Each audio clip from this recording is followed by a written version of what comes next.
السلام عليكم اخوتي وداديين، كنتمنىكم تكونوا كاملين مزيان.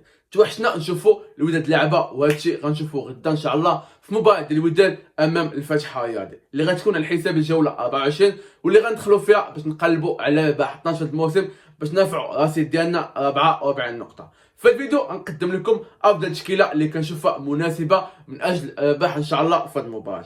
هذا كيبقى الراي ديالي، تنتابع لتحت وكتب لنا الراي ديالك في التعليقات. ما تركوا بزاف، خلينا نقول لكم نبداو. فهاد المباراة امام الفتح متاكد انه يغيب اللاعب محمد ريحي بسبب بطاقه الصفاء، وكذلك كنعتقد الغياب ديال اللاعب اسماعيل المترجي اللي تعرض اصابه في المباراة ديال بركان واللي غيخضع الفحوصات، وكذلك كنظن على ان بوشا رجع للتدريب هو باقي ما واش. فهاد المباراة غندخلوا بنفس الخطه اللي موالفين نربحوا بها واللي كنلعبوا بها مزيان بلا تفلسيف، 4-2-3-1 ولا 4-2-4. بالنسبه لحراسه المرمى كنظن على ان مكونه المباراه الخامسه على التوالي غيبدا بمهدي بن عبيد اللي كيقدم اداء ثابت حايل وكيساعدو في تطبيق الافكار ديالو في طريقه خروج الكره من الدفاع للامام. كذلك شفنا على ان الحارس تيتمتع بواحد الذكاء اللي كبير، وهذا الشيء بان في المباراه ديال بركان من الكره اللي كانت ماركه عندنا البيت فيها ولات الكره ديالنا. داكشي علاش الصراحه بن عبيد هو الخيار الافضل حاليا في التشكيله ديال الوداد. بالنسبه لبعض اللعابه اللي غيكونوا عندنا في خط الدفاع كنظن على انهم غيبقاو هما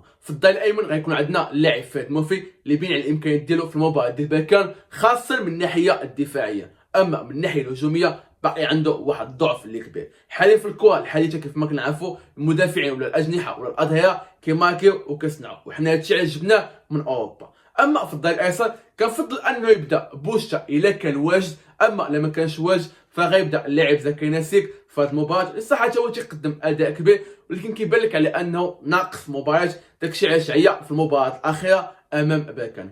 اما الثنائيه ديال قلب الدفاع غتبقى هي ديال جمال حكاس وبوطوي. الثنائيه اللي في المباراه الاخيره قدمت اداء لا باس به، اداء اللي مقبول، ما كانش بزاف ديال الاخطاء، غير هو عندهم واحد اللعيب انهم في طريقه الخروج بالكره كيبان لي على انهم كيبالغوا في الاحتفاظ فيها بزاف وكيضيعوا الوقت بزاف، كيبان لك على انهم كيلعبوها ثقيله، ولو بقيتي كتلعب هكا فكيعطي الخصم انه يتمركز في المكان ديالو. داكشي علاش كنفضل انهم ياخذوا هذه النقطه ويخدموا عليها ويبداو يخرجوا بالكره دغيا. مش دابا جوج لعابه اللي غيكونوا عندنا في خط الارتكاز اللي هما مهدي مبارك وحمزه الساخي. مبارك في المباراه الماضيه امام بركان كان واحد من نجوم الوداد، خاصه في الشوط الاول اللي قدم اداء اللي كبير وتحكم في وسط الميدان. اما حمزه الساخي باقي لحد اللحظه متحصل على الكره السهله اللي ضيعها امام بركان، اللي كل ماكينه كانت غتقلب المباراه وغنرجعوا 3 ديال النقاط عكس نقطه واحده، ولكن على العموم فكيقدم اداء اللي مزيان. بالنسبه لبعض اللعابه اللي غيكونوا وحدهم في جهه الاسى كيف ما كنعرفوا غايب اللاعب محمد ريحي،